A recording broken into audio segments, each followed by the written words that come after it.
Today in this video, we shall be talking about the Shastras of ancient India that have shaped the political, cultural, societal, and thereby the historical social structure. The two Shastras that we are going to talk about are Artha Shastra of Chanakya, which have shaped the political, cultural, historical, and economic structure of the society, and also the Dharma Shastras or the Neeti Shastras that have provided a moral layer to the human life in the ancient India. The very first that we are going to talk about is Artha Shastra of Kautilya. The Bharatiya Arthashastra, often referred to simply as the Arthashastra, is a classical Indian text on statecraft, economic policy, and military strategy. The most famous work associated with this title is attributed to Kautilya, also known as Chanakya or Vishnugupta, a scholar and advisor who lived around 4th century BCE. The Arthashastra provides a comprehensive guide to governance, administration, and the management of state affairs, combining practical knowledge with philosophical insights. On the screen, you could see Chanakya, the biggest guru, who gives the mantra, "Never share your secrets with anybody. It will definitely destroy you." So, Arthashastra of Kautilya or Chanakya Neeti with all the sutras of Kautilya are very famous for shaping the Indian society. The basic concepts of Arthashastra are that it can be defined as a treatise on political economy and statecraft, offering guidelines for rulers on how to govern effectively, maintain power, and manage state resources. Its scope includes various aspects of administration, diplomacy, military strategy, law, and economics. And the objective of Arthashastra is to provide practical advice to rulers on achieving and maintaining political stability, economic prosperity, and effective governance. Kautilya's political philosophy is often characterized as pragmatic and realistic. He emphasizes the importance of realpolitik and use of strategy to achieve political and economical goals.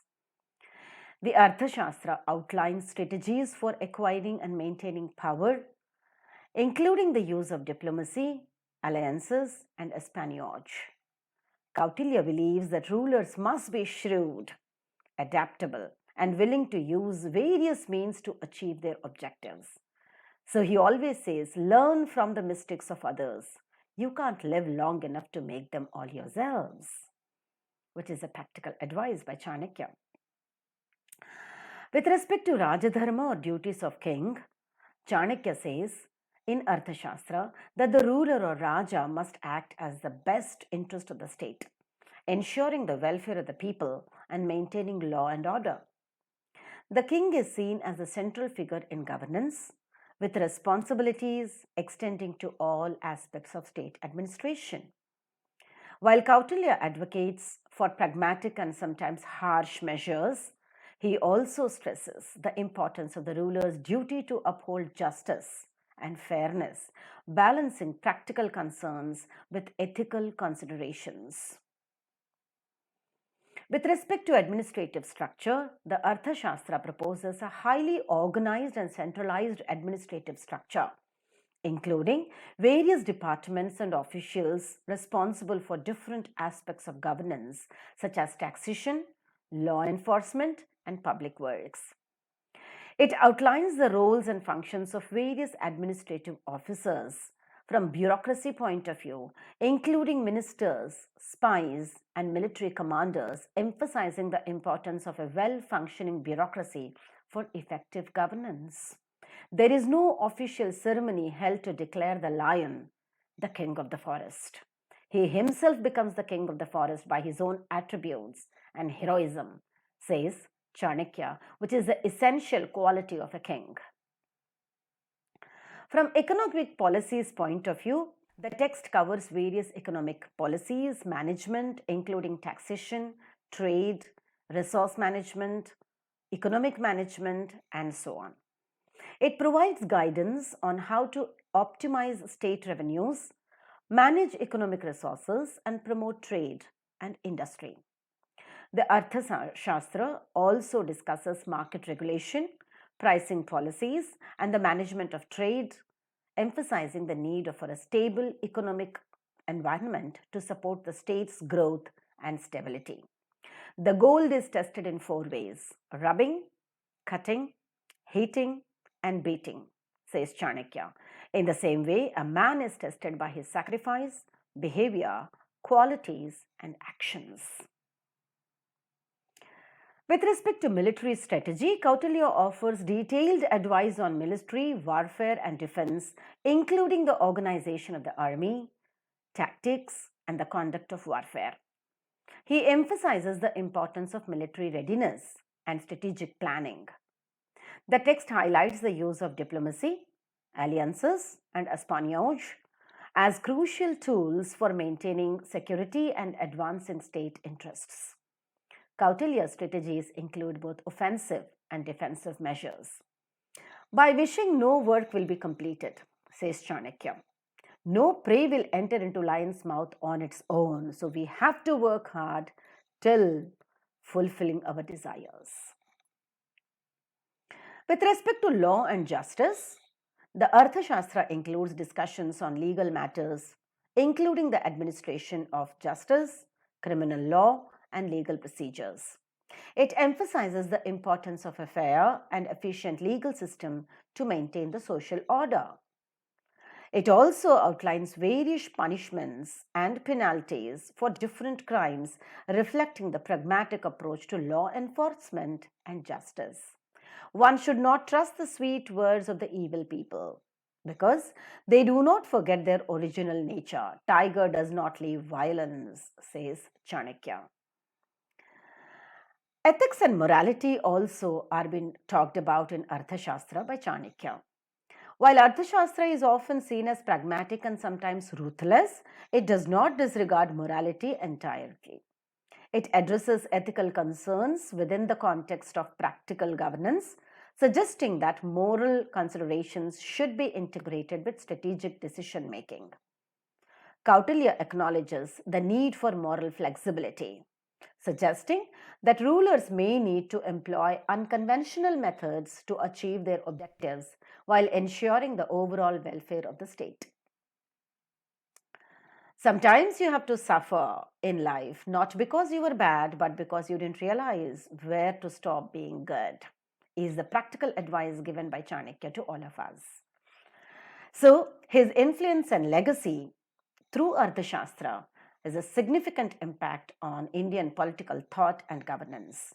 Its principles have influenced various Indian dynasties and rulers throughout history. The text continues to be studied for its insights into political strategy, economics, and administration. Its pragmatic approach offers valuable lessons for contemporary governance and management. So, in conclusion, we can say the Arthashastra is a foundational text in the study of ancient Indian political economy and statecraft. Its detailed analysis of governance, administration, and strategy provides a comprehensive guide for rulers and policymakers, blending practical advice with philosophical insights. Kautilya's work remains a significant contribution to the understanding of ancient Indian political and economic thought. And hence he says one should not grieve for the past and worry for the future. The wise care for the present and chart their life's course accordingly. If you want to overpower the entire world merely by just one action, then put restraint upon your tongue, speaking ill of others. He concludes, once you start working on something, don't be afraid of failure. Don't abandon it. People who work sincerely are the happiest. The second Shastra that we are going to talk about is the Neeti Shastra. Neeti Shastra offers to ancient Indian texts that deal with ethics, morality, and the principles of governance and righteous conduct. The term Neeti can be translated as ethics or policy and Shastra means science or treatise. So Neeti Shastra essentially means the science of ethics and morality. The teachings of Neeti Shastra emphasize virtues like honesty, justice, wisdom, and responsibility in leadership. They are meant to provide guidance not just for rulers and leaders, but also for individuals to lead a virtuous and ethical life.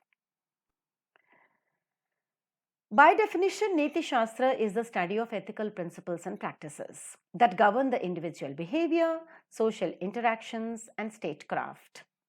It provides guidelines for maintaining moral order and achieving righteousness in personal and public life. The scope of Neeti Shastra includes ethics, morality, politics, law, and governance. These are the 5 things that it covers. It covers a wide range of topics from personal virtues to the principles of state administration. We could find Manusmriti as the basic text for the Bharatiya Neeti Shastra. Also known as Manava Dharma Shastra, this ancient text provides a comprehensive guide to social and legal norms, including ethical conduct, duties, and responsibilities. We also have the Neeti Shastra by Bhasa. Bhasa's works offer insights into ethical and moral conduct, particularly in the context of dramatic literature. He is Bhasa. Then we have Kautilya's Artha Shastra that we just discussed. Although primarily a political and economic treatise, it also includes elements of Neeti Shastra by providing advice on ethical statecraft and governance. He is none other than Chanakya. We also have Shukra Neeti, a text attributed to ancient sage Shukracharya, offering guidance on governance and ethical leadership. He is the Rakshasa Guru, Shukracharya. We also have the other texts like Vidura Neeti. This section from Mahabharata is a dialogue between Vidura and King Dhritarashtra, where Vidura, known for his wisdom, gives moral advice on good governance, righteousness, and the duties of a king. Then we have the text of Panchatantra. Though often viewed as a collection of animal fables, the Panchatantra also conveys moral and ethical lessons. It serves as a Neeti Shastra for guiding individuals, especially leaders, on how to handle tricky situations in life. This is Vidura Neeti, and this is the Panchatantra by Vishnu Sharma. The key principles of Bharatiya Neeti Shastra is number 1 is Dharma, righteousness and duty. Dharma is central to Neeti Shastra, representing the moral and ethical duties that individuals must follow to maintain harmony and justice.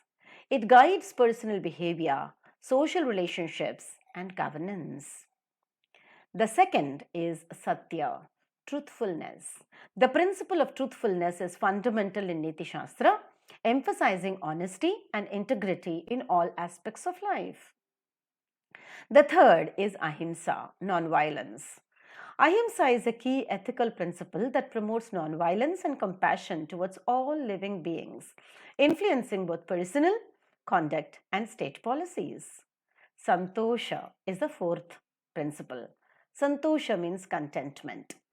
Contentment with one's circumstances is encouraged to foster mental peace and reduce desires that lead to moral compromise. And the fifth is aparigraha, non-attachment to things. Non-attachment to material possessions and desires is advocated to prevent greed and promote balanced and ethical life. So dharma, satya, ahimsa, santosha, and aparigraha are the basic key principles in Bharatiya Neeti Shastra. In fact, if we remember, yama and niyama principles that are given by Patanjali, these in fact become the basic for the Bharatiya Neeti Shastra. The yamas are ahimsa, satyam, asteyam, brahmacharyam, and aparigraha. Whereas the niyamas are saucha, santosha, tapas, swadhyaya, and ishvara parinidhana. All the 5 yamas and 5 niyamas put together become the base for Bharatiya Niti Shastra. When we talk about the ethics and governance, Niti Shastra outlines the ethical responsibilities of rulers and leaders, including justice, fairness, and the welfare of the people. The ruler's conduct should align with the principles of righteousness and integrity. The ethical administration of justice is crucial for maintaining social order and trust. Niti Shastra provides guidelines for fair and impartial judgment in legal matters. Governance should prioritize the well being of the people, ensuring that policies and actions contribute to social and economic stability. On the slide, you have various ethics, the ethical governance toolkit that is given with conscience, choice, honor, value, integrity, moral principles, honesty, right, fairness, and responsibility taking, which constitute the Niti Shastra of an individual. When we talk about the personal virtues and conduct, self discipline is very important. Personal virtues such as self discipline, humility, honesty, material well being, personal development, emotional well being, rights of a person, duties of a person, and interpersonal relationships that he maintains with others give a quality of life to an individual. In fact, individuals are encouraged to cultivate these virtues to lead a morally upright life. Niti Shastra provides guidance on appropriate social behavior as well, including respect for elders, honesty in transactions, and maintaining harmonious relationships. The role of wisdom and knowledge in Bharatiya Niti Shastra is of immense importance. To acquire knowledge, one must study, but to acquire wisdom, one must observe. Observe what? Observe nature, observe society, and observe people. Wisdom or jnana is considered essential for ethical decision making and governance. Knowledge of ethical principles and practical experience guide individuals in making just and informed choices in life. Education and learning for this purpose are valued as a means to acquire knowledge first and ethical understanding then, contributing to the personal and societal development, thereby achieving the wisdom. Knowledge becomes wisdom only after it has been put to good use. So, knowledge is with the help of study, but knowledge becomes wisdom when it is put to the right use in the society. There are a number of ethical dilemmas and practical solutions provided by the Niti Shastras. Niti Shastra addresses ethical dilemmas and offers practical solutions for resolving conflicts and making moral decisions in complex situations of life. It provides guidance on balancing personal, familial, and societal interests while adhering to the ethical principles. So, you have a number of ethical dilemmas that are present, and accordingly, the examples also are being given with truth, loyalty, individual versus community, short term goals and long term goals, justice and mercy, and so on. So, in conclusion, Bharatiya Niti Shastra represents a rich tradition of ethical and moral philosophy that guides the individual behavior, societal norms, and governance. It emphasizes principles such as righteousness, truthfulness, nonviolence, and contentment, offering a comprehensive framework for living a morally upright and balanced life. Through various texts and teaching, Niti Shastra provides valuable insights into the ethical dimensions of personal conduct and statecraft, influencing both historical and contemporary perspectives on morality and governance. Thank you very much for being a part of this video. Bye for now. See you in the next video. Namaskaram.